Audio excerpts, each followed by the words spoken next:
तर बच्चू कडूंचा ट्रॅक्टर मोर्चा निघालेला आहे आणि यावेळेस आंदोलक जे ते आक्रमक झालेले आहेत। रस्त्यावर हे आंदोलक जोरदार घोषणाबाजी करतायत।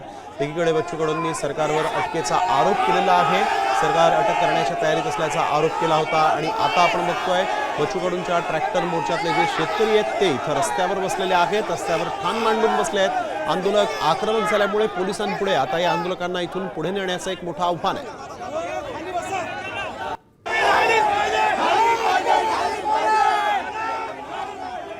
बच्चू कडूंचा हा ट्रॅक्टर मोर्चा आपण बघतोय, आंदोलक आक्रमक झालेले आहेत आणि प्रचंड आक्रमक झालेल्या या आंदोलकांपुढे आता मात्र पोलीस प्रशासन जे आहे ते कशा पद्धतीनं यांना इथून दूर करतात आणि रस्ता मोकळा करतात हे पाहणं महत्त्वाचं असेल।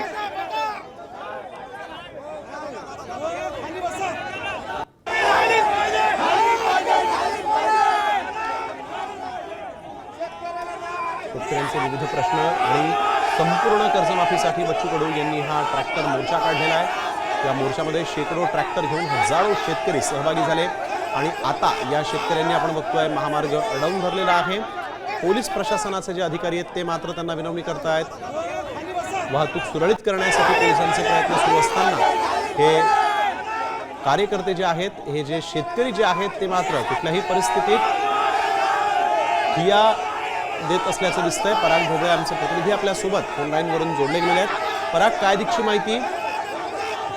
बच्चू कडू आज नागपुरात महाविकास मोर्चासाठी येणार होते आणि शहराबाहेर 10 ते 15 किलोमीटर हा आंदोलन होता आणि बच्चू कडू जिथे पोहोचणार होते तिथून 5 ते 6 किलोमीटर अंतरावर असताना काही पदाधिकाऱ्यांनी सांगितले की बच्चू कडूंना तिथे थांबवण्यात आलं आहे। त्यामुळे जे पदाधिकारी जे आहे ते आंदोलन स्थळाच्या मंडपाच्या बाहेर आले आणि आक्रमक झालेले आहे। खरं तर रस्ता जाम त्यांनी केलेला आपल्याला दृश्यांमध्ये पाहायला मिळते आहे आणि बच्चू कडू अजूनही जे आंदोलन स्थळापासून 5 ते 6 किलोमीटर दूर अंतरावर आहे। ते अजूनही तिकडल्या भागात सुद्धा मोठ्या प्रमाणात ट्रॅफिक जाम झालेला आहे आणि रस्त्यावर सगळे आंदोलक आले आहे। त्यामुळे आक्रमक झालेले आहे की शेतकऱ्यांचा सातबारा कोरा झाल्याचे आम्ही जाणार नाही। त्यामुळे मोठ्या प्रमाणात जे आहे वाहतूक जी आहे ती ठप्प झालेली आहे। खरं तर नागपूर वर्धा महामार्ग हा वर्दळीचा महामार्ग आहे आणि दोन्ही बाजूने जे आहे खरं तर ही वाहतूक आता ठप्प झाल्याचे पाहायला मिळत आहे। जोरजोराने घोषणा जे आहे ते बच्चू कडूंचे सैनिक जे आहे देत आहे, पदाधिकारी देत आहे आणि मोठ्या प्रमाणात रस्ता जाम झाल्याचं दृश्यांमध्ये पाहायला मिळत आहे।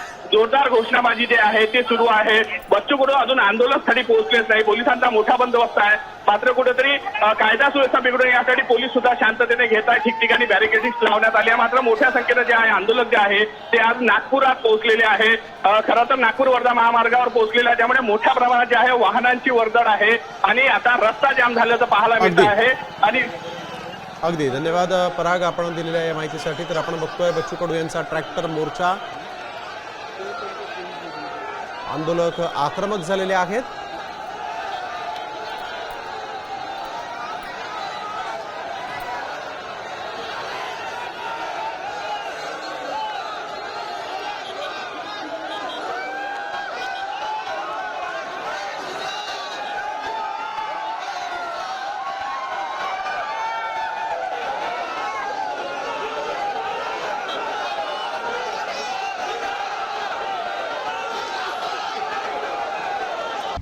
आता isakal.com आहे देशातील नंबर 1 ची मराठी न्यूज वेबसाईट। प्रत्येक अपडेटसाठी isakal.com ला नक्की भेट द्या।